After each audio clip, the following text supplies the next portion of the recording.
Imagine having access to a tribe of mentors, experts in the biggest questions in tech. This is Making Revenue Tick.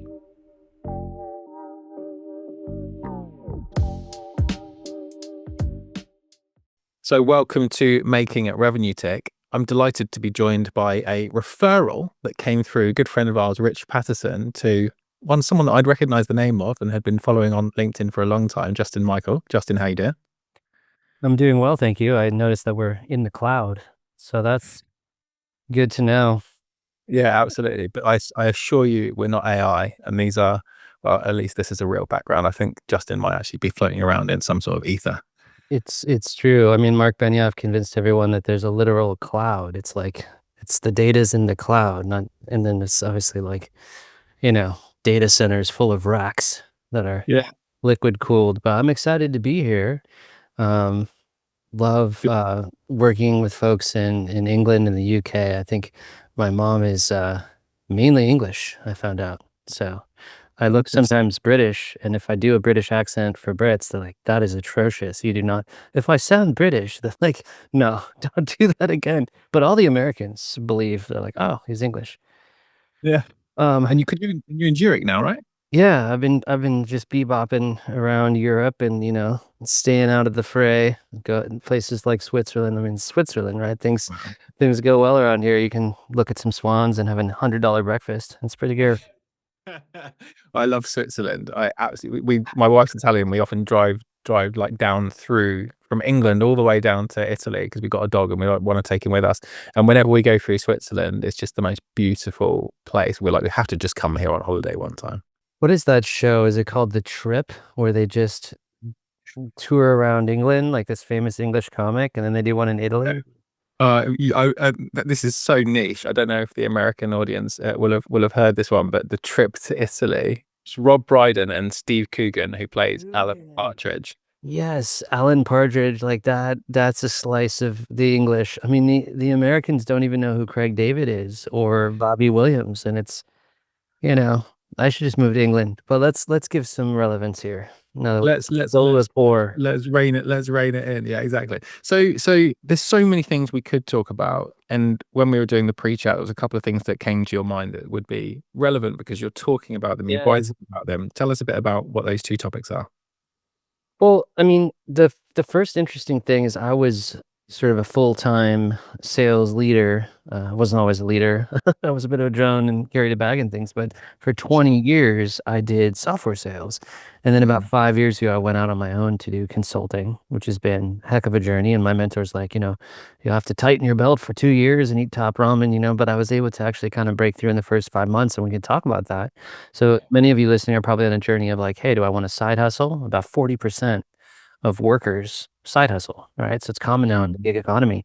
So I wrote a book about that called Seven Figure Formula, which is sort of the brass ring, live anywhere around the world, do 100K months. How do you do that? How do you set that up? Anyone can. If you have expertise, you can. That's the first lesson. And then I've also been doing a lot around cold calling lately because I do a lot of corporate work. I know a lot of recruiters are trying to figure out effective strategies for the phone. How can you use AI for the targeting, for the automation?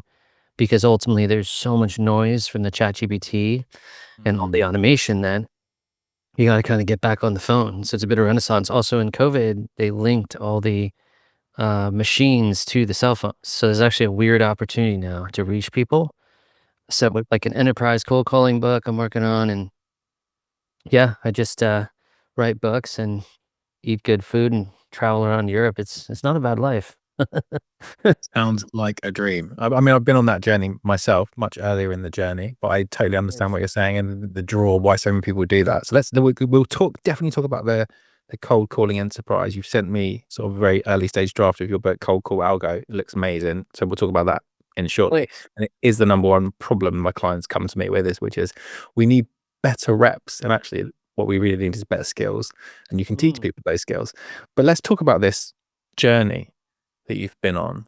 What was that point that you decided enough was enough? Yeah, I mean, I enjoyed working at Salesforce and LinkedIn and for 13 different startups, and it was really cool just going from almost like an inside sales rep when I was 27 to Salesforce in my early 30s, and then up to director and VP. And I was in the fast moving world of mobile marketing, ad tech, martech, all that acronym soup of companies. Yeah. But at 40, I had like 6 job offers, and I thought, Mm. oh, I'm just gonna go back to them all and I'll do, fractional consulting and they'll hire me. And so I went back to all of them. They're like, no, no, no, no. You can have equity or you can work full time or on Mm. premise. So um it was kind of weird because the first 5 months I had like 9 grand that I closed. I had one client it was a Mark Wahlberg venture, like this, I didn't work directly for Marky Mark, which would have been a childhood dream. I was 1991. I was just like rollerblading and listening to Marky Mark. That's where it all started. Um, but I sort of have a tie to Marky Mark now, a Mark Wahlberg venture. So, but yeah, I thought, okay, I'll have to quit now and go back to Yeah. be a GM or be another VP because it's this crazy red ocean. You go out there, you hang out your shingle, and then like, there's 11,000 books put out every day. And you're out there and there's, every Tom, Dick, and Harry is a consultant. Mm. So how do you stand out, right? Mm. Um, so, I'd spent a ton of my career working on top of funnel, on prospecting, on client acquisition, and really focusing on pattern interrupts, neuroscience, behavior psychology, reverse psychology, really inspired by people like David Sandler. So I had already sort of like formulated this top of funnel system and I put it in a book called Tech Powered Sales and became rather successful as like an early RevOps entry. We predicted ChatGPT.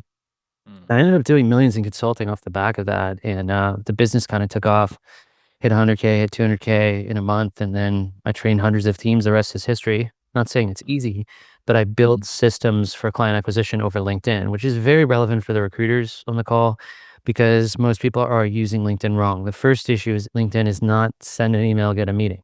It's a chat choreography. And then there's these guys in Australia that are doing sell by chat, but that's kind of fatally flawed too because it's very, I don't know, it's kind of needy and hungry and low status. It's like, hey, thanks for adding me. Do you want tips or to join a community? It's like, hey, great to meet you. Want to get married? Like it's just all this pitch slappy stuff. And so I Yeah. built really interesting models for social selling that I Mm. think are elite, meaning they work, Sure. not snobby, but working well. Yeah. So yeah. Yeah. Well, it's interesting, isn't it? Because you are right. There's so many consultants now. It is a red ocean. A lot of people just like, they don't really understand trust. You can kind of almost fabricate trust, in terms of the persona you put out online, not the actual reaction people have who know you. And I think that it's a really difficult thing when you're going out alone and you're going to start your own thing. It's like, well, who do I sell to? What do I sell? And most people I speak to, they know so much. They've become a generalist and therefore they want to start really broad, which means that they are trying to go into probably 15 different massive red oceans where it's even more clouded. They don't have ICP, they don't have value prop, they don't have a clear product that they're solving for prospects. What's your view around that problem that a lot of people would be feeling if they're thinking about starting their own business, which is, I know so many things that I could do. What does the market need? Yeah, I think people face that, and then some people just have imposter syndrome. Is like Mm. they feel like they're a one-trick pony, or they've come out of sales or marketing or go-to-market strategy and think, "Oh, I really just know how to do product marketing in a company, or I know how to sit in this seat in this bigger organization." Niche rhymes with quiche and should stay in France is one counterintuitive opinion. I'm a big fan of Earl Nightingale in the 1950s. He had the strangest secret, but he had this quote like, "Study a market and look at what 100% of people are doing. Do the opposite." So in the beginning, if you really niche, you're like, I'm gonna work with left-handed tuba players, and like, oh, you're a right-handed tuba player? No, I work with left-handed tuba. I'm not interested, right? If you weed it down, you're like only Series A. Like, we're Series C. We just got funded. Can you help us with sales? I'm like, nah, Series A. Yeah. So it's like there's that. So I see it more like a calling card, like Okay. build a matrix of all the skills that you have, right? Like in the beginning, I was writing white papers, whiting white papers. In the beginning, I was writing white papers. I say that 15 times fast, elocution problems. Um, and I got paid pretty well, but it ultimately wasn't what I wanted to do. Just sitting with product marketing, going through like 72 red lines, and Mm. right, there are a lot of skills. So I work with people on that. The way I break this down is, what are your gifts and what are your talents? Okay. right? A talent is like, I'm learning piano. And trust me, you're not gifted, you're talented. Because there's a 5-year-old Chinese kid on YouTube that plays Rachmaninoff by ear. So, Yeah. like, that's a gifted pianist. He's 5. Yeah. You're not talented at piano. Like, go listen to Christina Aguilera. Stop singing. Like, listen to Craig Dew. Just give up, right? So, but every person has a God-given genius. They have something in business. And I wrote this book, Sales Superpowers, and I was always told, you're a great communicator. You know, when I was like 10, I was writing like 20-page papers on Gandhi and Mandela. My teachers are like, this kid's weird, you know, and then I got my publishing deal at 40, 30 years later. Yeah. Right. So you have to try to hone in on what you're gifted at that comes easily to you within business, within GTM, and then take that and turn that to 11. Right. Look at Chris Voss. He's a hostage negotiator, but he's the expert in negotiation. So you look at the really successful consultants who have written books and they do it looks like a niche, but ultimately I see it as a calling card because all of them are very polymathic, multi-talent instrumentalists. They could do just about everything. Mm. Right. So you may do like 80% of your training around a few things, but I'm sure the other 20% you're also an expert at. Yeah, I understand exactly what you mean because I do. It's a really complicated one because you want to give people the right advice, but without restricting them. And a lot of the time, people do just try so many different things that they do fail. You know, to fail to land the message, fail to build the outreach, fail to build their positioning, so they just don't get taken seriously against other competitors. Maybe that's in the way that they approach it in terms of outreach, which I'm sure we could talk about. Yeah. But you don't want to niche too hard. When I started my recruitment business after working in like tech sales leadership for sort of 15 years, I was taking on like rail engineering consulting clients, just because they were like friends and they needed some help. And I had tried to learn how to do that and just realized I wasn't particularly great at that. I wasn't the best at what I did. But as soon as we started to realize actually my knowledge around tech, speaking the language, having done those roles, having built up that credibility, having built up the empathy, knowing some things that might help people. What is a good hire? What does a good sales trainer, what does a sales leader look like? Then suddenly I found my flow. And like you say, it was like a sort of superpower in that it was easy. It was just like, it felt natural rather than like trying to bash my head against a brick wall, trying to find rail engineering consultants. But that experience I learned, I didn't earn, but I learned a huge amount in terms of like trying to systemize something that I wasn't particularly good at, that when I brought it into what I was good at, then it really started to take off. So there is a lot of power in like failing, as long as you take a learn from it and realize why you didn't fail. And I wonder what your attitude towards failing at those early stages is, or if you're just trying to avoid it completely by getting it right first time. I mean, yeah, I think there's a lot of failure that you face. That's what a lot of people are coming to me for. They're kind of on this incremental Groundhog Day path and they're looking for a way to Yeah. kind of hockey stick up.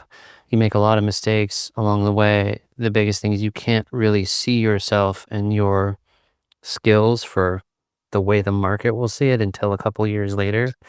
It's strange. It's like the way that David C. Baker described it is you're sitting in a jar trying to read the label and everyone else is, right? So a Mhm. great consultant can help you read the label, get out of your own way to see that. Yeah. Um, yeah, I mean, you fail because you underestimate your abilities or you overestimate your abilities. You take on the wrong clients, you set Mm. expectations the wrong way. Mm. But if you get enough repetitions, it's sort of like form in the gym. You start to figure out what's going to fit. Um, Yeah. it takes tremendous hubris and belief in yourself to go on your own because the Mm. rejection is now not, oh, I'm getting rejected selling Acme Corp or Salesforce. It's like they're rejecting Justin. Like it's a very personal type of rejection feeling. So you have to really build yourself up and remember your successes. And so, yeah, another David C. Baker one I love is market validation. So you Mm. get testimonials and references, and then you read those consistently, Mm. and that helps you remember that you're providing value and it Yeah. inoculates you against the heavy rejection. But it's worth the risk, and you can only really learn this thing experientially by failing and going out and doing it. Pipeline cures all ills. It's like think Greg Kleeman said that, or it's probably a million iterations, but if you have more funnel and pipeline than you need, then you can Yeah. be selective and you're not Yeah. needy Sure. and you're not desperate. So I generate way too much pipeline. I'm known for that. I'm constantly in conversation with hundreds of people. And I have like a 97% success rate because I only take on people that are, 7 to 15 years experience. They're experts in their Mm. field. There's a very high chance they really are committed and they want to work with me Yeah. versus, those clients that need every guarantee and they're like a wobbly deer and you just know it's, a weird feeling going in. Yeah, no, I agree. It was there was what was it, a podcast by Dan Priestley recently. It was with Chris Do, and he was talking Oh, about Christian. building a wonderful, right, wonderful podcast, The Future, and he was talking about building a client dream team, and he was saying like the best type of clients. I'd love to get your take on this. Are people who have the money but don't have the time because they'll pay the money to go and find the way to go and do it, whereas people who have lots of time and no money will, like you say, just constantly want your time, but then they don't have the resources to actually go and do it and fix it. I just wanted to get your take on that. There's no real rhyme or reason, right? But the clients that pay the high fee and then spend little time with you, it's like it's less of a heavy lift. I had some funny experiences in the last 5 years. One one client was like, "Oh, just back channel my references," right? So he went and he just kept asking. He went to like 50 people, 75. He must have asked like 75 people. He sends me all these screenshots. I'm like, great, I'll just use these in my testimonial file, and then yeah, and then I had another client too. He was German and I had an English client. And I mean, I was like, yeah, unlimited chat and text, nobody really abuses that. Cool. So he's like hitting me like, I don't know, like 25 times a day in WhatsApp. And I just faced the blowtorch. And I'm like, I'm just gonna like kill him with kindness and wear him down. Like, yeah, he was really intense client. I don't get that very often. Usually, a couple check-ins here. People are pretty reasonable about what they do. Yeah. But you got to have a lot of love. You got to have an orientation for service. You have to have a selflessness. You have to really give. It's people enter these professions to build their own business and they go, "What's my brand?" Well, the Yeah. brand will help you with credibility, but it's not why you get clients. And if you're focused on yourself and an engagement with the client, they feel that and they don't want Yeah, to for sure. continue. They're on the call to get help for themselves. Yeah.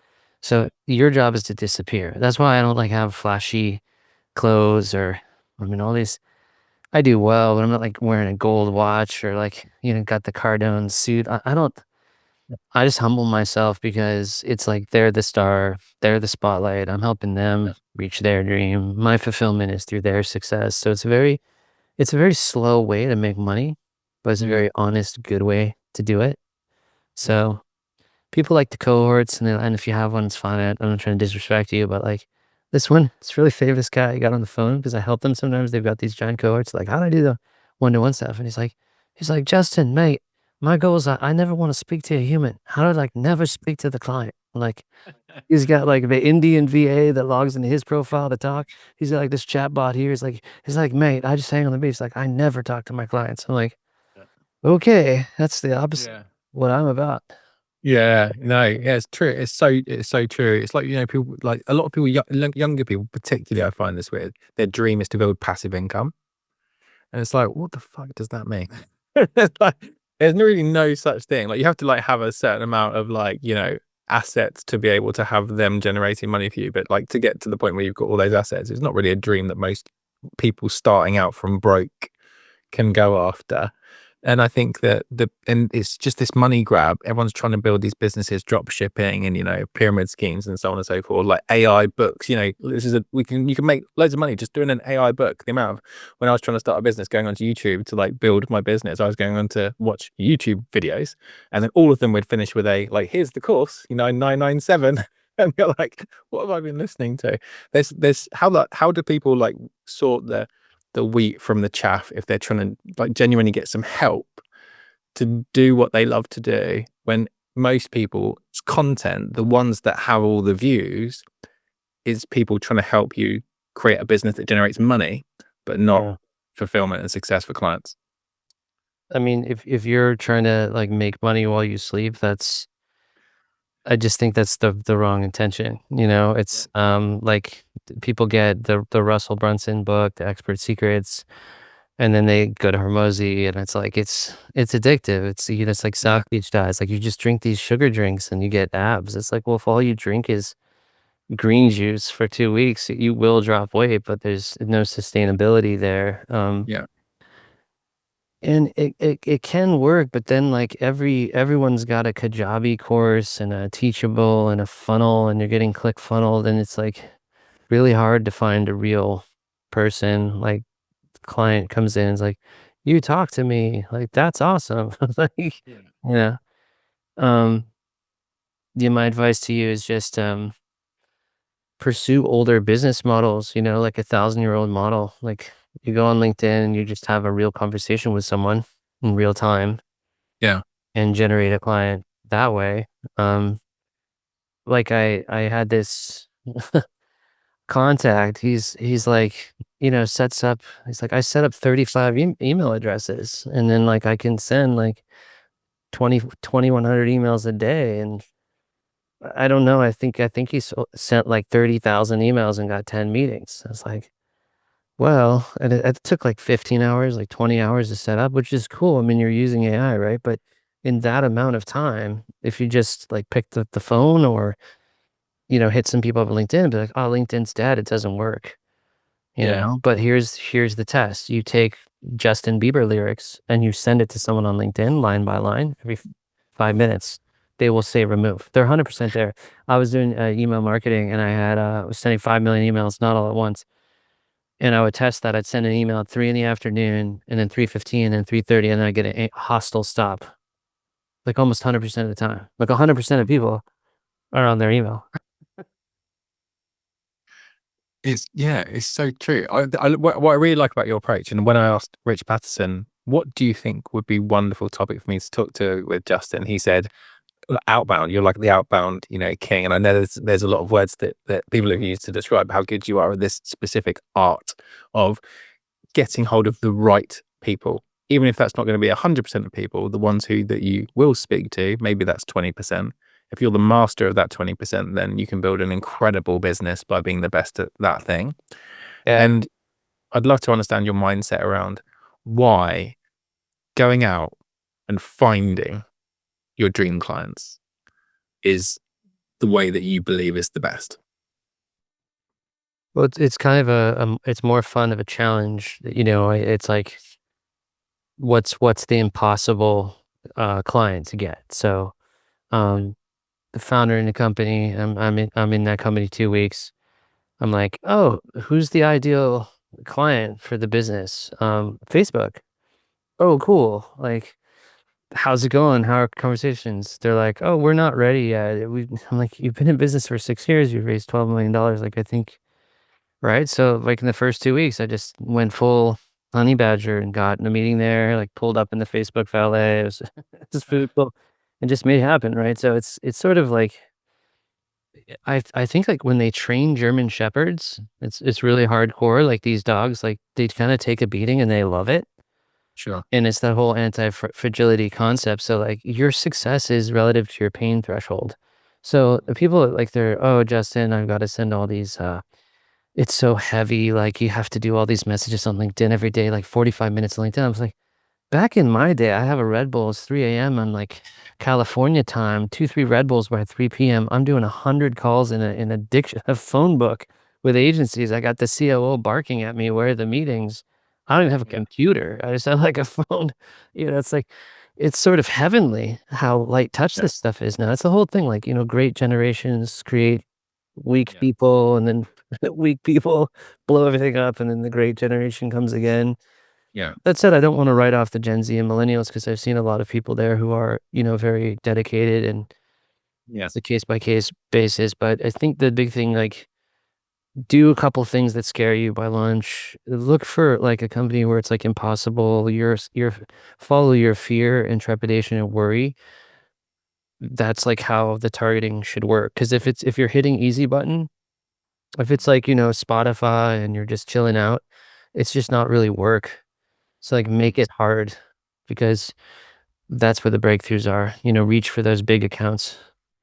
I was once called like Honey Badger, the Hummingbird, the Machine. I had this one CMO I worked for. He goes, you send me like 62 emails a week, and I just want you to know I never read them. It's like every Friday, I just open up some of your emails and I just kind of snack on it. Like he needs a GPT just to like read the email type thing. Yeah. But Yeah. it's kind of a quality and quantity game now. It's you kind of have to, master all the different channels, but people are really phone avoidant, and that is the big opportunity we were talking about. I mean, it's like Mm. they in the COVID post environment, they merged a lot of the dial by name directory services with the personal cell phones that people are trying to get to. So you call them through the switchboard, but you get forwarded to a mobile phone. Yeah. So I mean, you're seeing that, right? Yeah, I mean, for sure. It's interesting because I'll be very, very transparent with Justin, which is I don't make many cold calls, but I do a lot of outreach to people. And I've got lots of content going out there, spreading out a massive surface area of luck, which keeps me very busy. And I've got a lovely business off the back of it. But I'm not trying to build the biggest business I could possibly build. I could go much harder. I did run an SDR agency for many Oh years, no. and Oh a gosh. hundred person SDR, all for site. So I totally understand the value of it. I just don't choose to do it. Yeah. But I love speaking to people, and this is why I've got a podcast, and it's why I built a business where my job is to talk to strangers in recruitment, because I love that human connection. The idea of me being sat behind a computer all day, not talking to someone, working on a document or a spreadsheet, that's total gray threads for me. I would not enjoy that at all. I need some red thread energy from human beings. Um, do you find do you find that people just don't want to pick up the phone because they have a mindset gap? Well, voice is really interesting now because you can use it as a mid funnel or bottom funnel element. And I think that's noble because, ultimately we go to work every day. We don't go, oh, I want to go play. I'm going to go prospect. And he's never really, I mean, you'd be a glutton for punishment, right? But if you can find one of the vectors of prospecting you like I have clients that just make tons of videos, but Yeah. a good place to put the phone is think of it this way. You've already engaged on LinkedIn, gone some back and forth, drop a voice note, drop a Yeah. video message, hit them up because they called you. Now you kind of have a license to use the phone or send a text. You can use it as a more mid funnel, bottom funnel. You can warm up with email and social. It's a good way to go. So it is warmer. There's more research there, but fully dismissing it depends on the role that you're in. Like if you're in full cycle recruiting or you're doing like heavy SaaS stuff, or if you're going an enterprise, the the email is just not as powerful. Like they just see these emails and it's like my favorite thing now is the proxy statement. There's like the 10K, the 10Q, and now there's this like def DEFCON 4 proxy statement that has it's this weird shared holder document. I could look it up, but 40% of emails get opened if you're like the email god, 20% usually. So like 8 out of 10 aren't seen. Yeah. So if you send 10 of these heavily researched perfect proxy emails and then no one's even seeing it, so you need the phone. Yeah. Yeah. Absolutely. So, and the other thing you mentioned that I find so relevant is the systems. And it is like that gap that a lot of people have when they start their own thing, is like we go to network, we speak to people that we've already got some trust with, we sell, we get some referrals, we grow. And then most people get plateaued because it's like they're relying a bit on luck and hope to try and get the right clients in. They're not building systems to scale. I think most people will be stuck in that. You've like really doubled down and indexed on systems. You've written a book about it. And I would just like to understand your attitude towards systemizing what you're Yeah. building. Everything is systems, right? It's all formulas and frameworks. It can't be templates. It can't be scripts. The funniest stories, like in 2012, Brian Kreuzberger releases the breakthrough email system. He says the best subject line is appropriate person. That's it. That's the best subject line. Okay. So, I mean, probably 100,000 stadiums full of sellers start sending emails that say appropriate person. Like my own CEO is getting 5 emails a day, appropriate person. Well, that's where it dawned on me heuristics, because you could say, right person or appropriate contact. You could just use the meaning of those words, but keep changing the subject line to have the same Sure. idea. So there's the linguistic system and syntax of reaching out, and then there's just the discipline system that the work actually gets done, because all the research is basically past 12 touches is 20% of the meetings. Mm, Most reps go 3. mm, And I see extraordinary results with this client insurance. He's got like, he's like, I'm not really getting meetings. Like, are you leaving a lot of voicemails? He's like, yeah. It's like, well, how many per prospect? A lot. How many's a lot? Well, 2. What about 4 or 5? No, I just don't feel good about it. Okay, leave 4 or 5. Goes, leaves 4 or 5, 6 meetings the next week. So, the time blocking element you've got to do, where you carve out like an hour to 2 hours a day, at least 45 minutes, and having a series of touches or a spreadsheet or a list or a place where you can understand the date of the last touch and make sure you're getting enough touches on goal. That's the big one. People just diffuse. They just go really wide.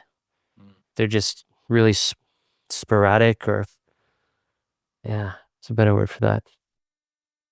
Oh yeah, I think it makes sense. Itinerant. Is that a good one? You're English. We can use real English on this call. What's up? Yeah, I think I like sporadic because it's true. A lot of, if I think about the fractional community, particularly of like executives, and a lot of people pivoted into fractional and consulting on their resumes after they've had like a few riffs and some bad experiences. They go, let me just test it. Let me date before I marry. But a lot of those people would like, they get a couple of gigs and then it's like crickets because they're so focused on delivering that they're not continuing the system. So like when they finish a gig, then they go, oh, we need to find some business again from a standing start. And that gap, if you've not built up enough runway, could mean that you go, oh, sugar, I need a job now. So Yeah. always on systems, right? So like when you're thinking about the systems that you've built to create the businesses and help coach people to create businesses that don't have those horrendous famine and plateaus, what are some of the sort of first principles that you've got around building systems that you don't turn off? They're always on. Well, I remember Jeb Blunt had the 90-day rule. Like if you don't fill your pipe now, you'll be empty in 90 days. And so my version was the rule of, or law of 900. So Okay. 30 prospects a day, every day, and prospect every day. And it's like the toothbrush rule. It's like, you can be really broke, but you kind of brush your teeth. You're couch surfing, things aren't going real well. You're in your 20s, but I mean, it's kind of medieval if you don't brush your teeth. Like, bad things go down quickly. That's prospecting. Like, do it every day. Don't worry, be crappy. As Guy Kawasaki used to say, like, you're sitting in an airport, you're like, I can't get out of this airport, I got a prospect. Pull up your LinkedIn and start hitting buttons. Add people, do 30 ads a day, go on Sales Navigator, send some messages. Like, it doesn't have to be, War and Peace or the Gettysburg Address. Yeah. Yeah, I talk for a living, so I'm sure I'll sound like Tony Robbins soon and just be hoarse and F-bombing constantly. So that's the pinnacle of the industry, is you lose your voice when you really start. Yeah. Yeah. Tony Robbins' voice, like compared to like, I remember like having his like early videos when he'd like, or his tapes when he was called Master Influence. We used to teach it in the SDR agency that I worked at. And his voice now compared to that is absolutely night and day. Yeah, we'll get you on in 10 years time, Justin, and see how your voice sounds. One thing I'd love to talk to you about, Justin, is I know that when we were talking about coming onto this podcast, you've done like 500 plus podcasts, you've written many books, you're working on more. You obviously see the value in content. I wanted to understand how you see utilizing content as part of creating conversations. Well, okay. So the principle is content leverage, which kind of comes from this Naval Ravikant pyramid. If you just look up like Naval content leverage, basically, when you don't have a lot of money, you can put out content. So you can master the YouTube channel, or you can do a blog, or you can do a podcast, or you can write books. Like for me, I write long form books. But like you said, it should be something that's a red thread. It's something you're passionate about that you love to do.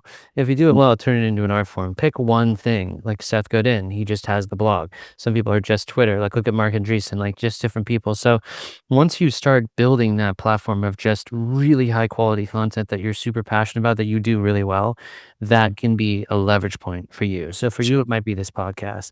For me, just because I love to sit around and write, like I don't really watch sports or play video games or so I just write all these books, and that's just been a great way to get into dialogues with people. They read 2 or 3, they become a client. I bring Mhm. them into the docs while I'm writing them, and I get feedback, and I collaborate with my audience base. So you can kind of build in public and create guides and things that are helping them. Mm. But if you're not like a big writer person or you have a short attention span, which is fine, just do like YouTube shorts, but take it seriously Mm. and be authentic and really share your voice and make it a really high quality thing that you're proud of that helps your public, and then you can definitely leverage it. You just kind of become your own media channel. In the last 5 years, I'm on my eighth book, seven in my name, and the books have been phenomenal for traction. And when someone Mm. does pay my fee for consulting, they've typically read two or three of my books. Yeah, And this is somewhere I do agree with Hormozy. It's like you give away the secrets and you sell the implementation, the customization of your methods, essentially. sure. Yeah, I love it. I know that because we talked about the books in my background, and it's so true. If I look at some of the authors that I've got back there, when I'm talking about like Dan Priestley, I like absolutely love Dan Sullivan and his books. Like it would just be an absolute dream to have the opportunity to work with them. And I know that you can. And I'm going, well, what when my business gets to a certain point, then I can do it. And actually, I'm going, well, we're probably at that point now. And I think that a lot of these people, they've created this content not because they want to have just people reading their books. They want to attract the people who are coming in going, I feel like I already know you.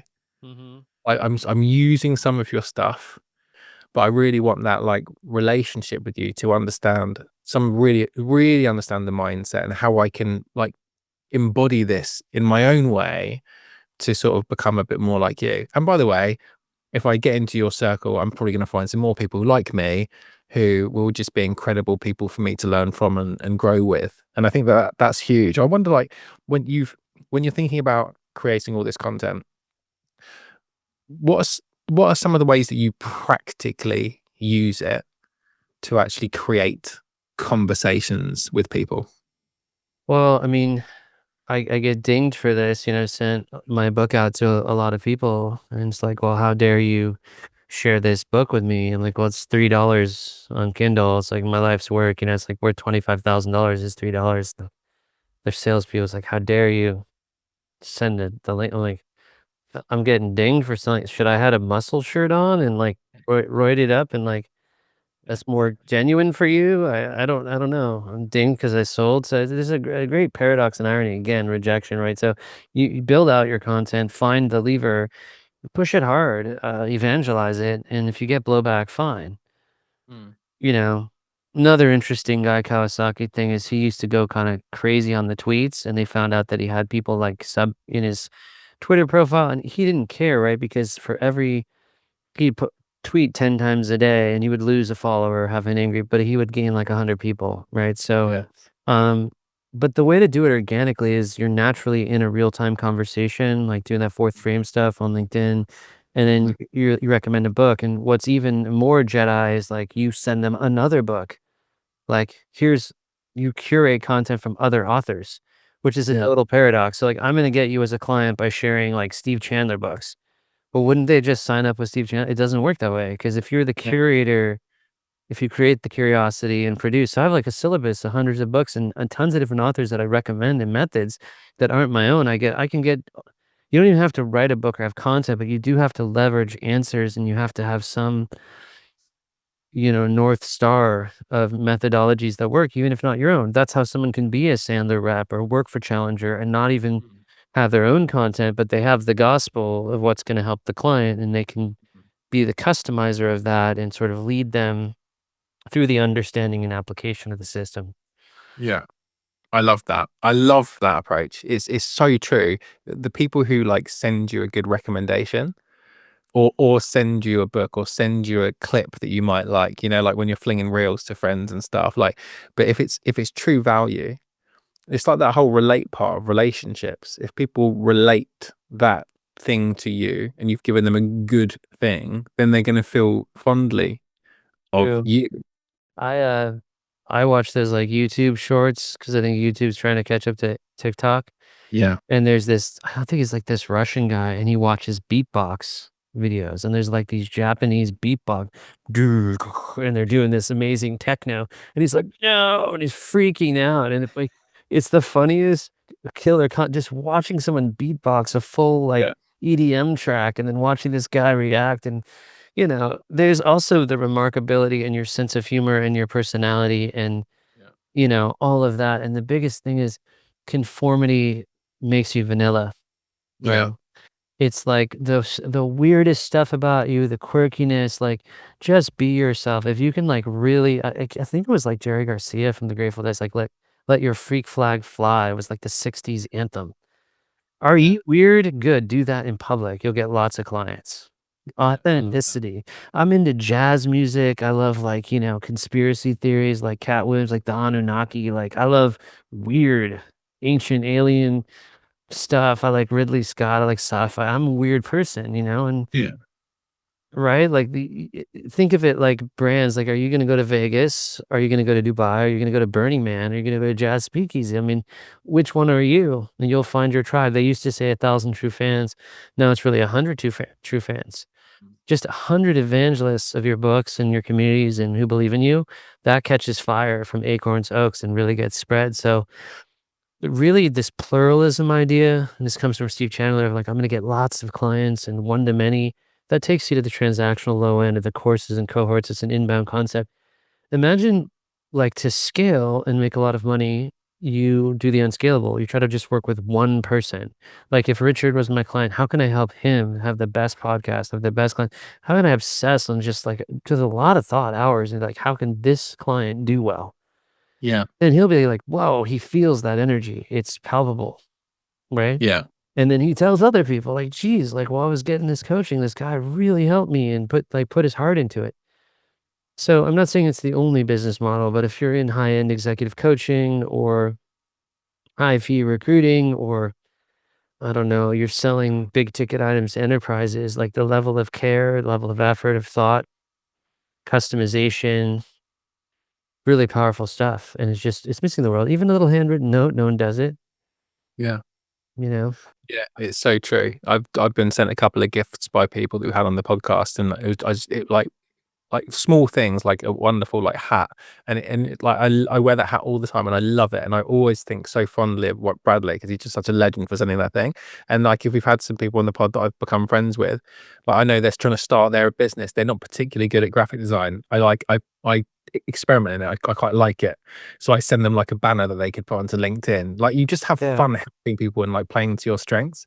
And I think that those little moments, and then finding the Marcus Buckingham talks about it in Love and Work, finding your weird, and it's like a I like vibe. Marcus Buckingham. I saw him speak live once way back in the day. I forgot which company, English guy, but he did like a strengths finder book.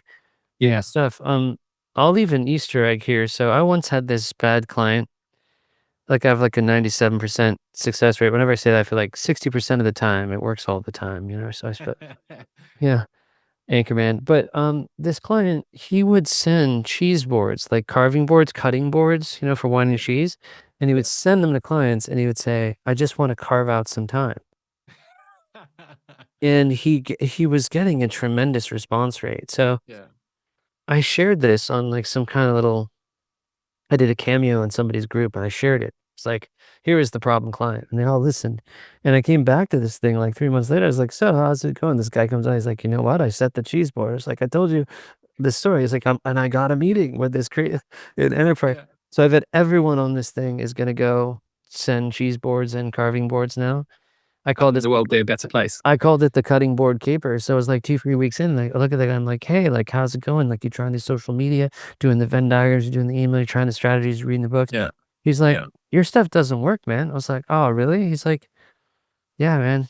And so I go, oh, well, how many emails did you send? Like, did you do a follow? I was like, well, I haven't tried any of it, But check Oh, this out, man. He turns the camera. He's like, I got all these new cutting boards. I got a new supplier on Amazon. He's like licking stamps, showing me the cutting board. So, I mean, I share this story for two reasons. One, some people will watch this and send the cutting board, and then it'll work. yeah. Send the cutting board. But number two, again, the mutuality. You don't want to force fit clients to you, and you want to be careful who you close and the expectations you set. Yeah.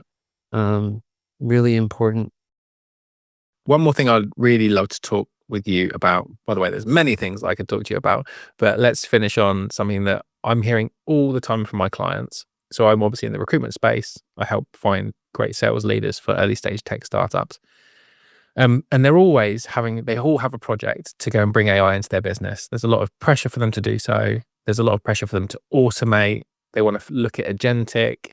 If they often now ask a question, if we can get an AI to do this, let's not hire the person. So they're throwing AI at the problem to try and get more pipeline, get more one revenue and grow their business value.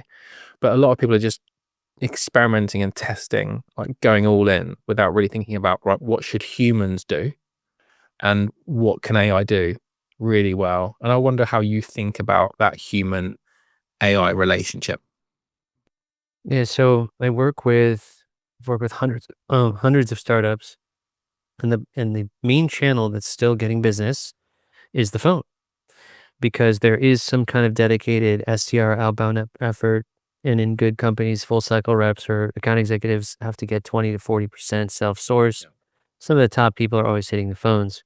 Mm. And the movement to like, we're going to just fully automate that. The first thing that stopped is all these companies came out and they would clone your voice and make the calls. Now, Europe, no chance. You're not allowed to do anything in Europe, right? But and Canada's got Castle, but in the US, they outlawed that. The FTC, the Federal Trade Commission said, no, you can't robo dial, because you had Google Duo that set the appointment. And then you had like straight up. And then I've just seen companies that do it anyway. They're just like, yeah, it's like Gondorf calls for you and just like places your calls. You can't do that. Yeah. So one, we have an environment of transactional cold calling. Like you look at all the cold call books, they're like cold call chickens. It's like pick up the damn phone. Like it's the cheesy, it's all sham wow. Like, those infomercial ads where it's like it slices, it dices, it look at this. This picks up, you know, it'll pick up the Yeah. bowling ball, whatever. So it's real cheesy and transactional and low ticket. So it's like, well, we have a lot of books about selling to the C level, but how do you call the C level? How do you Mm. go after Fortune 500? How do you go after your 100 dream accounts, the Chet Holmes thing? Like the scary ones, right? The Facebooks, the big companies. How do you do that with a phone? Well, a lot of things come in on the phone. One, you can use intent data to figure out the lists. You can really use the power laws of Pareto to figure out by so many different vectors where the job changes are, where the funding rounds are, where the headcount Mm. growth is. So you can spider in all these different systems to curate a list and prioritize it for you. Then you can use VA teams and software to hit APIs against the emails to make sure they work. You can hit the phone numbers, make sure they work. You can channel validate where a team offshore just go find Richard. Like Richard doesn't respond to emails. He does this cell phone number. He has this direct line. So now you have a list taking from multiple data sources where it's like you have tier one, tier two, tier three, and the tier ones, they pick up the phone. Yeah. So you're calling a list where they pick up because it's been pre-called. Well, then you just call them 7 times over the next 10 days and you will get a pickup. Yeah. So there's an idea of using all these power dialers and all this AI because that's bad data you're spraying wide. If you have a wide enough TAM, sure you can increase the dialing, but the list is the strategy, and that's super powerful. So writing a book all about that.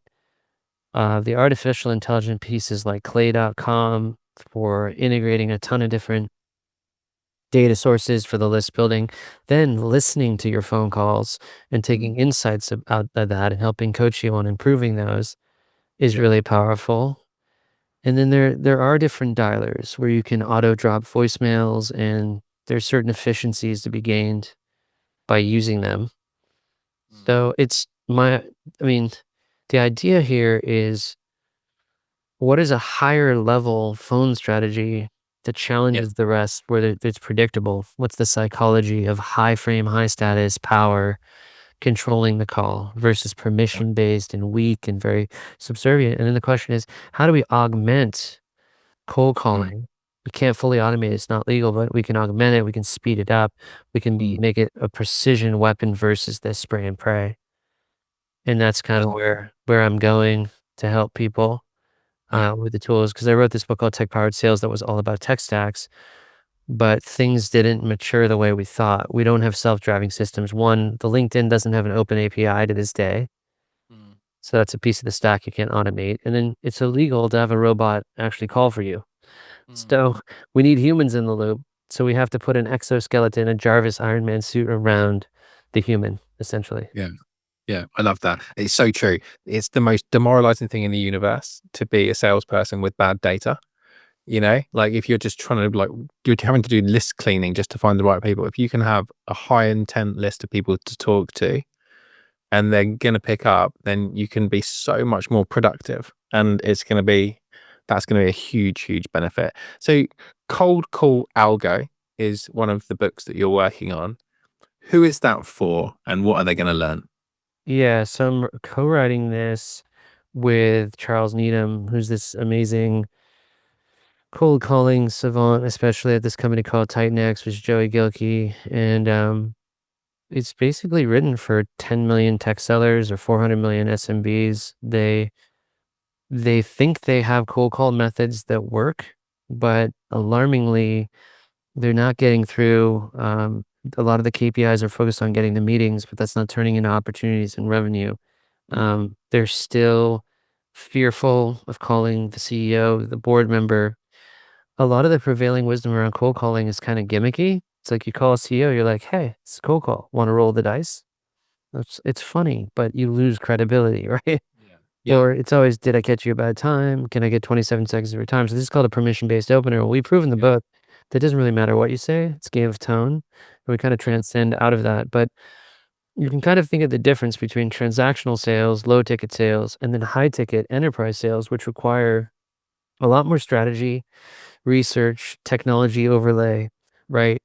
It's Mm. um it's a bit more of a science in the art form. You're going after larger whales, harder prey to contact, and that's kind of the missing book. There's just always all this 101 cold calling stuff, but it's like, but what if it's a really big account and it's really hard to get into, and I can't spray it with emails or dial the heck out of it? Like if I make a mistake in here, that's it. I burned it out, you know. So Yeah.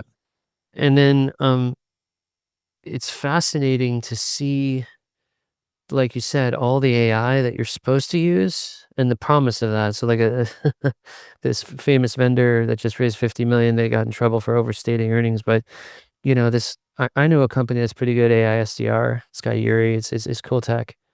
There's some automation abilities with email, but you're gonna get there even faster if you use cold calling, manual cold calling, Mm. with automated cold calling, with sequenced emails, with manual emails, with social selling, with automation. So there's this pyramid that I've built in my work where it's like the higher up you go, the slower you want to go and the less automated, and the lower down you go. And the higher you go, the more hyper personalized you go, and the lower down, more relevant. So Yeah. I love them. you have to find a disruptive way to do calling that makes you Mm. stand out, and then you have to leverage the modern tools to enhance it so it's more effective. That's basically the narrative. Yeah, brilliant. Absolutely love it. We could definitely talk all day, Justin, but I really appreciate you you sharing so much value. The way that I would like I've reflected on what you've just been saying is it's like humans playing to their superpowers and then giving them like superhuman abilities through technology so they can spend even more of their time doing what they're best at and what they would most enjoy. And then who wouldn't Yeah. want to be a salesperson in that environment, right? If you want to read it in advance, hit me up on LinkedIn. I'll say it this way: humans need to be more like machines, and machines need to be more like humans. And that's just the way of it. We can't fight it, right? Henry Ford, if I'd asked them what they wanted, they would have said faster horses. It's inexorable. We can't get rid of it. Like we're in this AI revolution, it's going to swallow us all. So, you know, the augmented human is going to win. Master those tools now before it eats you for breakfast. Perfect point to end. Justin, it's been a masterclass. I've really enjoyed hearing the way your brain works. There's so much going on there but you were able to articulate it in such a clear and such a simple way. It's been a pleasure. Thank you so much. Thank you. My psychotherapist assures me that I am It's not crazy. So let's celebrate. Amazing. Everyone else, thank you so much. We'll see you on the next episode. Thank you for listening. And if you enjoyed this conversation, we've got a newsletter called Growth Magnet on LinkedIn, where we take the best insights from all of these episodes and turn them into bite-sized format for you to enjoy.